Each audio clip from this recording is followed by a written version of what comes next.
Hello everyone and welcome to the Academy of Thriving Therapy.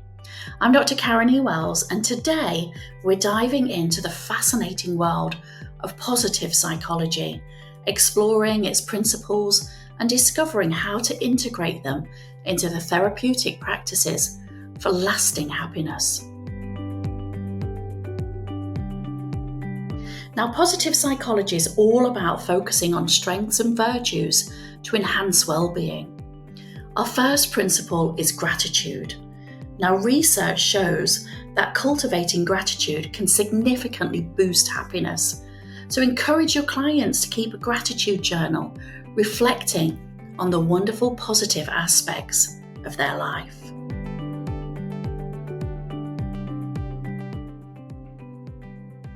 Let's move now on to the power of positivity. Challenge negative thoughts and help your clients reframe them in a positive light. Now, this shift can have a profound effect and impact on their overall happiness and life satisfaction. Now, our third principle is strengths-based approach.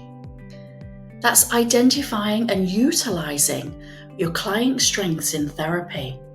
So focusing on what they excel at fosters a sense of accomplishment and enhances their self-esteem.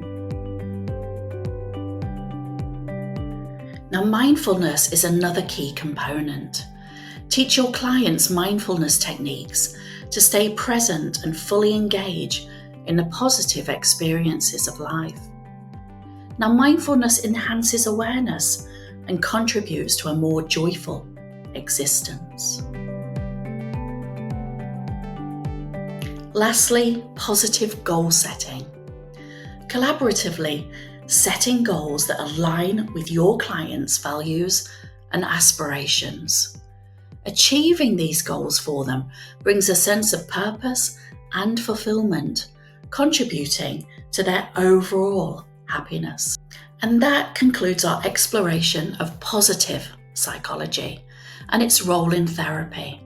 If you found these insights valuable, be sure to subscribe for more positive vibes from the Academy of Thriving Therapy.